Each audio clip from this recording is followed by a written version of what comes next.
వారికి కనుక చూసుకున్నట్లయితే లగ్నంలో కేతు ఉన్నాడు, దశమ స్థానంలోకి శుక్రుడు రాబోతున్నాడు.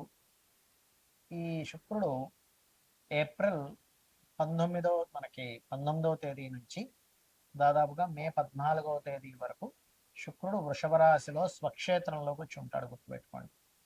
దీని మూలంగా కలిగేటువంటి ఫలితాలు ఎలా ఉండబోతున్నాయి, ఏ దేవత ఆరాధన చేసుకోవాలి, ఇటువంటి పరిహార మార్గాలు చేసుకోవాలి. అదేవిధంగా కుజుడు కూడా మనకి భాగ్యస్థానంలోకి ఈ యొక్క లగ్నానికి రాశికి రాజయోగ కారకుడు, ఆయన మే 12 నుంచి వస్తాడు. కాబట్టి ఇదంతా కూడా ఒక 2 నెలల పాటు 2-3 నెలల పాటు ఉండేటువంటి గ్రహస్థితి ఎటువంటి ఫలితాలను ఇవ్వనుంది అనేటువంటి అంశాలు చెప్తుంది నేనైనప్పటికీ చెప్పిస్తుంది సాక్షాత్ లలిత అమ్మవారిగా భావిస్తూ ఆ లలితాంబిక అమ్మవారి యొక్క అనుగ్రహం పరిపూర్ణంగా కలగాలని మనస్ఫూర్తిగా కోరుకుంటూ, ఇక్కడ ఎప్పుడైతే శుక్రుడు తన స్వక్షేత్రంలోకి వస్తున్నాడో మీకు మీ యొక్క జీవిత భాగస్వామికి కూడా ఉద్యోగ సంబంధించినటువంటి విషయంలో, ధన సంబంధించినటువంటి విషయంలో కొంతవరకు స్ట్రెస్ ఇస్తూ ఉద్యోగ అవకాశాలు కూడా ఖచ్చితంగా వస్తాయి, అందులో ఎటువంటి సందేహాలు. స్ట్రెస్ ఎందుకు అంటే మన ఓన్ హౌస్లోకి వస్తున్నప్పటికీ శని తన తృతీయ దృష్టి చేత శుక్రుడిని చూస్తున్నాడు, దానివల్ల కొంత ఘర్షణ, కొంత స్ట్రెస్ ఉంటుంటాయి.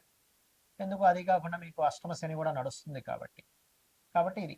అలాగే ఇంకొక విషయం ఏంటంటే ఇక్కడ ఎప్పటి నుంచో మీరు చూడండి, ఈ దశమంలో శుక్రుడు ఉన్నప్పుడు ఏంటంటే సింహలగ్నానికి పర్టికులర్గా స్నేహితులు, కొంతమంది స్త్రీ స్నేహితుల మూలంగా కొంత ఇబ్బంది రావడం, ప్రేమ వ్యవహారాల మూలంగా కొంత ఇబ్బంది రావడం కూడా ఇస్తాడు అక్కడ ఉన్నప్పుడు శుక్రుడు. అయితే ఉద్యోగ విషయంలో శుక్రుడు 10లో ఉన్నప్పుడు శుక్రవారాలు కనుక మీరు ఏదైనా అప్లై చేసుకోవడము, శుక్రవారమే మీరు కనుక ప్రయత్నం చేయడం, శుక్రవారాలు ఇంటర్వ్యూస్కి వెళ్ళడం అనేటువంటిది కొంత సపోర్టివ్గా నిలబడుతుంది. అయితే సింహం వారికి భాగ్యాధిపతి భాగ్యస్థానంలోకి ఎప్పుడైతే వస్తాడో ఈ కుజుడు హైయర్ ఎడ్యుకేషన్ అంటే ఉన్నత విద్యా సంబంధించిన విషయానికి అనుకూలిస్తుంది. కాకపోతే మీది లగ్నం కూడా అగ్నితత్వ లగ్నం కాబట్టి కుజుడు అగ్నితత్వ రాశుల్లోకి వస్తున్నాడు కావున సహజంగా ఈ సంవత్సరం ఎక్కువగా వడదెబ్బలు అంటూ ఉంటారు. వడదెబ్బలకి ఇబ్బంది అయింది, విపరీతమైన వేడి వల్ల చాలా ఇబ్బంది పడ్డారు అనేటువంటి మనం వింటూ ఉంటాం. కాబట్టి కుజుడు తన ఓన్ హౌస్లోకి వస్తున్నాడు కాబట్టి ఎప్పుడూ చూడనటువంటి ఎండలు, విపరీతమైన వేడి వస్తూ ఉంటుంది. కాబట్టి 9వ స్థానంలో కుజుడు ఉన్నందుకు మే 12వ తేదీ నుంచి ఒక 45 రోజుల పాటు మీ తండ్రి గారి ఆరోగ్య విషయంలో లేదా వారిని ఏదైనా మన ఎండలోకి వెళ్ళి మిట్ట మధ్యాహ్నం వెళ్లకుండా ఉండడం, ఇలాంటివి కాస్త చూసుకోవాలి. అయితే ఎవరికైనా పర్సనల్ చార్ట్లో శుక్రగ్రహం చాలా ప్రాధాన్యత వహిస్తుంది, గుర్తుపెట్టుకోండి. ఎందుకు అంటే శుక్రుడు ధనాన్ని ఇచ్చే కారకుడు, ధనం మూలం ఇదం జగత్. కాబట్టి మనం చూడండి, ధనం వల్ల సంతోషం రాకపోవచ్చు, కానీ ధనం వల్ల గౌరవం వస్తూ ఉంటుంది ప్రపంచంలో. ఎందుకంటే జగత్తు మొత్తం ధనం మూలంగానే నడుస్తూ ఉంటుంది కాబట్టి ఇక్కడ ధర్మబద్ధంగా ధనం సంపాదించమని శాస్త్రం చెప్పింది. కాకపోతే ఈ ధనానికి కారకుడైనటువంటి శుక్రగ్రహం ఏదైతే ఉందో, ఈ శుక్రుడు ప్రధానంగా మీకు రాశిలో ఉంటే ఏంటి, 12 భావాల్లో ఉంటే ఏమిటి అనేది చూసుకునే ముందు అసలు మీది లగ్నం ఏమిటి అనేటువంటిది తెలుసుకోగలగాలి. అంటే మీది గురువర్గ లగ్నమా, శనివర్గ లగ్నమా? గురువర్గ లగ్నాలు అంటే ఏమిటి అంటే మేషము, కర్కాటకము, సింహము, వృశ్చికము, ధనస్సు, మీనము, ఇవి గురువర్గ లగ్నాలుగా చెప్పబడతాయి. మరి శనివర్గ లగ్నాలు అంటే వృషభము, మిథునము, కన్యా, తుల, మకర, కుంభాలు శనివర్గ లగ్నాలు. ఇక్కడ ఈ గురువర్గ లగ్నాలకు శుక్రుడు పాపవుతాడు, శనివర్గ లగ్నానికి శుభ్రుడు అవుతాడు. అయితే ఈ శనివర్గ లగ్నాలకు మాత్రమే మరి ధనం సంపాదిస్తారా శుక్రుడు శుభ్రవుతున్నందుకు? గురువర్గ లగ్నాలకు సంపాదించడం అంటే అలా ఏముండదు. ఎందుకంటే తన సహజంగా సెకండ్ లార్డ్, రెండవ అధిపతి బాగుంటే ఎవరికైనా ధనం బాగుంటుంది. రెండవ అధిపతి, పంచమాధిపతి, భాగ్యాధిపతి, లాభాధిపతి. అయితే ఇక్కడ గురువర్గ లగ్నాలకి శుక్రుడు వల్ల కొంత ఇబ్బంది ఉంటుంది. అంటే స్త్రీ మూలకంగా, ధనం మూలకంగా, కంఫర్ట్స్ మూలంగా, వాహనాల మూలంగా ఇస్తూ ఉంటాడు. అయితే మరలా ఆ శుక్రుడు కనుక కొంత శుభగ్రహాలతో చూడబడ్డా, అంటే అది ఏ రాశుల్లో ఉంది, ఏ నక్షత్రంలో ఉంది, ఏ గ్రహంతో చూడబడుతుంది, ఏ ఏ యొక్క రాశిలో ఉంటూ ఇంకో గ్రహం ఏ రాశిలో ఉండే గ్రహంతో చూడబడుతుంది అనే దాన్ని బట్టి అది శుభుడైనా పాపైనా సరే ఆ యొక్క తత్వాలు మారిపోతూ ఉంటాయి, గుర్తుపెట్టుకోండి. అయితే ఇక్కడ మీరు అర్థం చేసుకోవాల్సిన అంశం, మీకు ఉదాహరణకి లగ్నంలో శుక్రుడు ఉన్నాడు అనుకోండి, ఎవరికైనా అది గురువర్గ లగ్నం అయితేనేమో కొన్ని ఎక్కువ అధిక కంఫర్ట్స్ వల్ల వాళ్ళ దేహం పాడవుతూ ఉంటుంది. అదే కనుక శుక్రుడు మంచివాడు అనుకోండి, మీ లగ్నానికి లగ్జరీ లైఫ్ ఖచ్చితంగా అనుభవిస్తాడు. ఇక్కడ ఏమవుతుంది, లగ్జరీ వల్ల పాడవడం ఉంటుందంటే ఎప్పుడు సుఖంగా నిద్రపోతూ ఉన్నాడు, ఎప్పుడు కూర్చొనే ఉంటున్నాడు అనుకోండి, ప్రాబ్లం కదా. అలా కాకుండా కొంచెం ఎక్సర్సైజులు కూడా చేస్తూ ఉన్నప్పుడు ఆ దేహానికి మంచి చేస్తాడు శుక్రుడు కనుక శుభుడైతే. అదేవిధంగా ధనస్థానంలో ఉంటే కూడా సహజంగా ధనస్థానంలో శుక్రుడు ధనాన్ని ఇస్తాడు, అందులో ఎటువంటి సందేహం లేదు. కానీ శుభుడైనప్పుడు ఏమవుతుంది అంటే శుభగ్రహ సంబంధాలు కలిగినప్పుడు ఇక్కడ మీకు అయితే శుక్రుడు ఎప్పుడైనా సరే ధనస్థానంలో ఉన్నప్పుడు ఏంటంటే ధనం సహజంగా శుక్రుడు ధనస్థానంలో ఉన్నందుకు ధన సంబంధించినటువంటి విషయంలో బాగుంటుంది, అందులో ఎటువంటి సందేహం లేదు.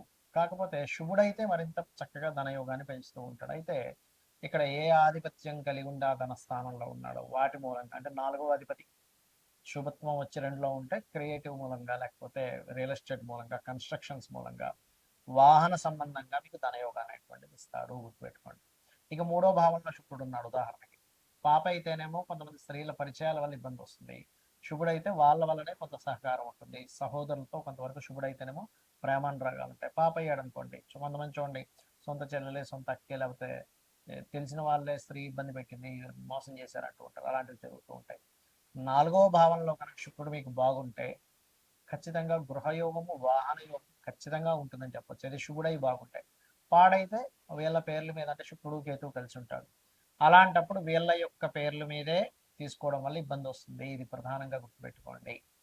అదేవిధంగా పంచమ స్థానంలో శుక్రుడు ఉన్నాడు, అప్పుడు ఏంటంటే శుభుడైతేనేమో వాళ్ళ సంతానానికి ముఖ్యంగా ఏంటంటే ఈ వివాహ సంబంధించినటువంటి విషయంలో ఏదైనా ఇష్టపడి సంబంధాలు రావడము, లేదా పంచమంలో ఉన్నప్పుడు సంతానానికి కళల మీద ఇంట్రెస్ట్ కలగడం జరుగుతుంది. అదే పంచమంలో పాడై ఉన్నాడు అనుకోండి శుక్రుడు, ఉదాహరణకి మీకు, అప్పుడు కొంతమంది చూడండి సంతానం ఏదో సినిమా ఫీల్డ్ అనో లేకపోతే ఇంకేదో కళలు అనేది అక్కడ వ్యసనాలు పాడైపోతూ ఉంటారు, అటువంటివి కలుగుతూ ఉంటాయి. అది ఇక ఇక్కడ ఏంటంటే మీరు కాన్సెప్ట్ అర్థం చేసుకోవాలి. శుక్రుడు శుభుడా పాప, పాప అయితే మరింత పాడైపోయి ఉన్నాడా, శుభుడైనా సరే శుభత్వాన్ని ఇచ్చే దాంట్లో లేకుండా ఎక్కువ పాడైపోయాడా, బాగున్నాడా అనేది ప్రధానంగా చూసుకోవాల్సిన అంశం.